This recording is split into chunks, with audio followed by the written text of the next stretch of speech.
What's up, comrades? Nightwolf here, and welcome to another video. Today, I decided that I haven't talked about DC Rebirth or DC Comics in a long time. We've mainly been focusing our attention on Marvel, but we're going to try and change that a little bit here and there on the channel. So, I decided that since it's been over a year since DC Rebirth, let's talk about the top 10 titles that I think are probably the best titles of the lineup, in my opinion. Now, I will preface this by saying some of these titles I have not been reading. I'm only basing some of these titles based on reviews and discussions. That's just me being honest about it, but from what I've seen of those books, I want to get them in trades as fast as I possibly can, or as soon as I possibly can, so I can read those stories as well. So, without further ado, let's jump into this list, shall we? Number 10! First up on our list is Action Comics. Now, the reason why it's relatively low on the list is because I'm really not sure how good the story is overall. But I'm picking it on this list particularly because of one of the more recent story arcs in the book, which is, of course, the Superman Reborn storyline. Now, I'm not going to get into the specifics as to what that book story is entirely. I'm not going to spoil it anyway. But basically, it's a story that is meant to fix a lot of Superman's broken continuity, the differences between the current Superman and the New 52 Superman, and basically merging their two continuities together to kind of make Superman again. Which I think personally was a very clever way of doing it. It's been a long time, but I'm pretty sure if you guys have been reading that book, I'm sure you've kind of gotten the gist of it. I just thought it was incredibly clever. And also, Action Comics. It seems to be a pretty solid book, so there's that. Now, let's get into number 9. Batman. Now, myself, I was really excited to hear about the new Batman story. I have read a couple of the book issues myself, and I have to say, I really actually enjoy the way Tom King writes Batman. Now, the simple reason as to why I enjoy his format of writing Batman is because he writes Batman more human-like and more of a detective. Not so much like Scott Snyder's Batman run, where Batman pretty much is omnipotent, all-powerful. He's got a gadget for every situation. He's able to beat everybody. I don't really like that format of Batman. It kind of gets annoying after a while. But overall, I think that there was a lot of really cool and interesting storylines in the particular run of Batman. I'm sorry, I'm tripping over my words, guys.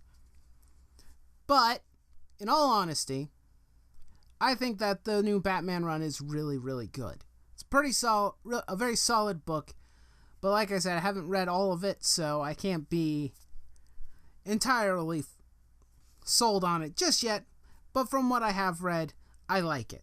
Number 8. Hal Jordan and the Green Lantern Corps. This book I know very little about, but I'm putting it higher on this list because of its amazingly beautiful art. And overall, it's a story with pretty much every single Green Lantern. Well, except I think even some of the new recruits, like Simon Baz and Jessica Cruz, are also in the title. So I'm super stoked about that. It's a really cool book. Heck, it even hints to a little bit of what's going on and what's causing DC Rebirth. So that, on top of everything else, is a pretty cool idea. I really like it. It's one of the first books I want to get in trade, actually, because I think it'll be that cool. Number 7. Super Sons. My goodness, this was one of those books that I was really highly anticipating and whatnot. Sadly, I haven't been able to read it yet, but from the reviews I have seen, it looks really solid. I like the chemistry and the interaction, and I can say that this book is a good book because I've already read the Superman title where it says in the book, "In the name of the Father," and it kind of starts their relationship up. It kind of starts Damian and John's relationship as the sons of both Batman and Superman. So that storyline was really fun, and I really enjoyed it, and it ended on a really good note. So I am going to go out, and I am going to pick up those issues at some point, either in a trade, or if I can manage to pick up individual copies. Number 6. Detective Comics. Now, I put this one a little bit lower, and this is one of the books that I am actually reading, but I put it a bit lower because while I enjoy a lot of it, it isn't my favorite book in the line. It's a good book. It's pretty good. Average. It has some interesting stories. I like how the character development for Clayface, and spoiler, I was really happy to have Tim Drake Robin, or Red Robin, as he was called in the book, having him back, but that was short-lived, but we know he'll be coming back relatively soon. But it's a really good book, and there are some interesting stories. I particularly thought that the most interesting story was the Victim Syndicate. That was probably the most interesting story out of all the ones that I've seen so far.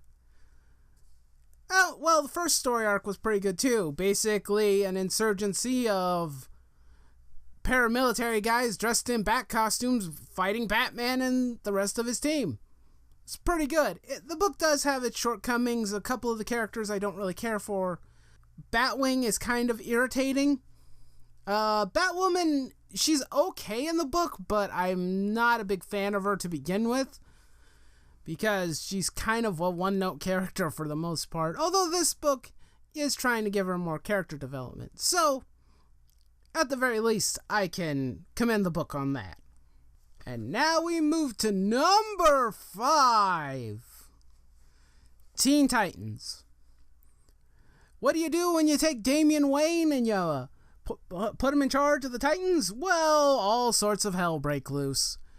Now, I know there's a lot of people who don't like Damian Wayne, but if you're not a huge fan of Damian Wayne, which is completely understandable, I would actually recommend reading this book, because it's funny how the Teen Titans book portrays Damian. It's him trying to escape a lot of the problems that he has, escaping the demon's head, Ra's al Ghul, and trying to contend with a lot of the problems that he has. He just wants to be a kid or be a teenager. And I think that it's a really fun and energetic story. A lot of the other characters in it, like Kid Flash and Beast Boy, Raven, and Starfire, also do a very good job and trying to teach Damian how to be a better person. I know it's probably not the best book out there, but at the moment it is a very fun book, and I hope that it continues, and I hope that it continues to improve. Number 4. Green Arrow. This is the kind of story where it shows you how to write social and political issues in a more appropriate manner that isn't entirely browbeating you in the face. Now, I know social commentary style books, particularly social justice warrior style books, are a little bit on the annoyance level of stupidity, but this book actually handles a lot of the subject matters very well, and it's not all about social justice. A lot of it is just Oliver trying to get his life together, trying to fix problems that he's been having. And for the most part, the book does a fantastic job representing Oliver. I want to go more in detail with this book and kind of show the reasons why this particular type of storytelling can work, and I'm going to do that in a later video.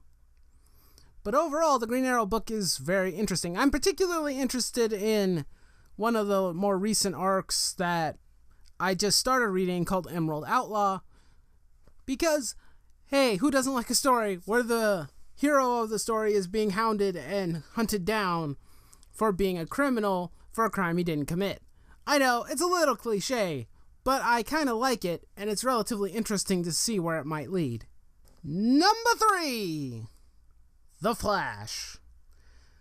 Now, this is one of my favorite books in the line because I just love it so much.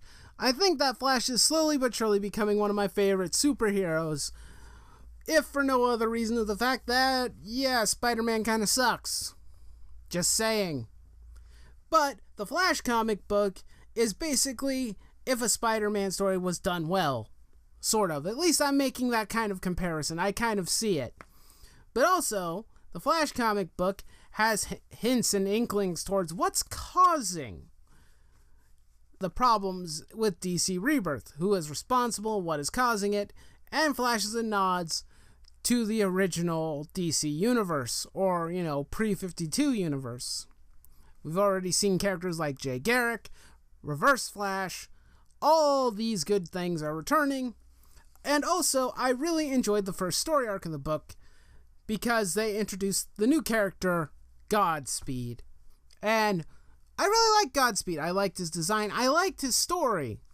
It was a very personal story, and I am curious to see if he'll make a return later on down the road. And hey, they've even had issues where the Flash fights the Rogues, which also was pretty dang cool. The art in the book kind of hits and misses at times. Some of the art looks okay, but it's kind of weird. It's phonetic, or there's a lot of phonetic lines and whatnot that I don't understand why they're there. But at the same time, I think it's good art. It's just not my favorite art. That's probably why it's kind of lower on the list. If it had some better art or a cleaner art style most of the time, I'd probably be more interested in it. But actually, no, I should rephrase. I am interested in the book. I just wish that the art was slightly better. And sometimes it's better, sometimes it's not. It all depends on who's the artist. But overall, it's a good story all the same. Number 2. I'm going to give the number 2 title to the Titans. Now, this can kind of fluctuate between the two because both the number 1 and number 2 spot kind of varies from time to time. But I'm going to give number 2 to the Titans.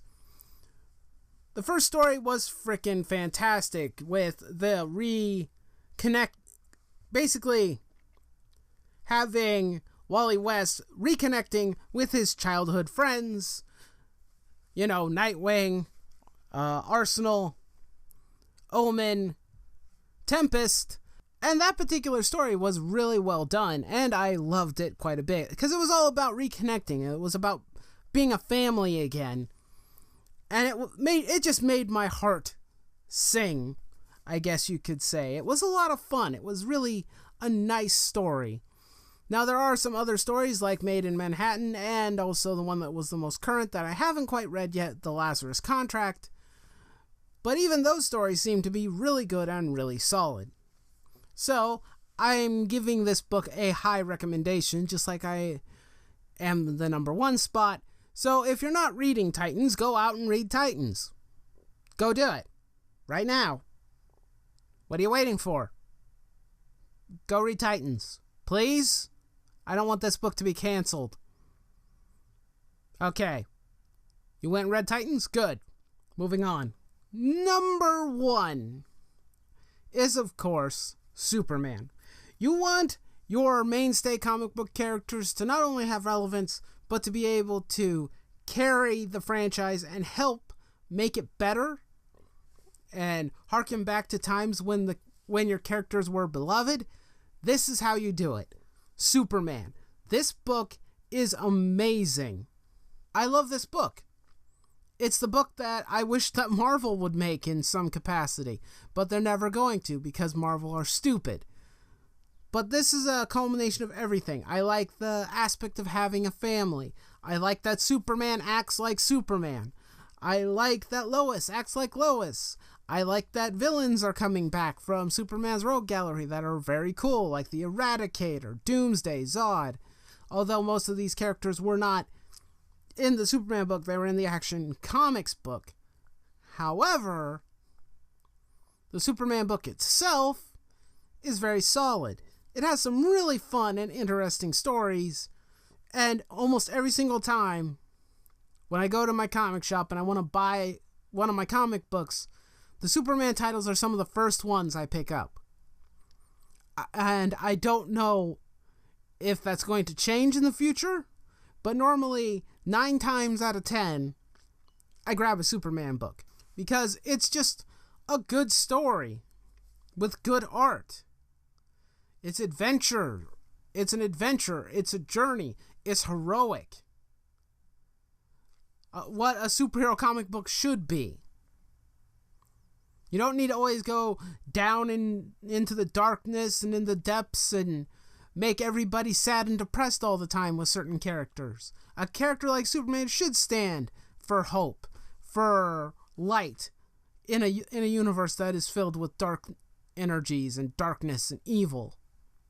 You need that type of character. Bringing that hope back.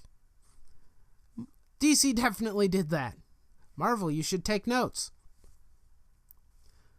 But anyway, guys, that's my top 10 list. Tell me if there were any books on this list that you are reading. Are there any books that I didn't include in this list that you think are really good? I know that there are some that I did not include, but I decided to compress it to only 10. And mainly that these are books that I'm reading myself. If there are any that you want to talk to me about, do so in the comments section. I want to hear what books you're reading, because I love learning what everybody else is reading. And also, it never hurts to have extra recommendations to say, hey, go pick up this comic book. Anyway, thank you guys so much for watching. Please, if you enjoyed this video, do not forget to leave a like, shoot a comment, which I already told you to do. And of course, if you're new here, you can also subscribe for more videos. That's always helpful, and is greatly appreciated. And as always, do not forget to raise your nerd flags high, and I'll see you next time. Nightwolf's out.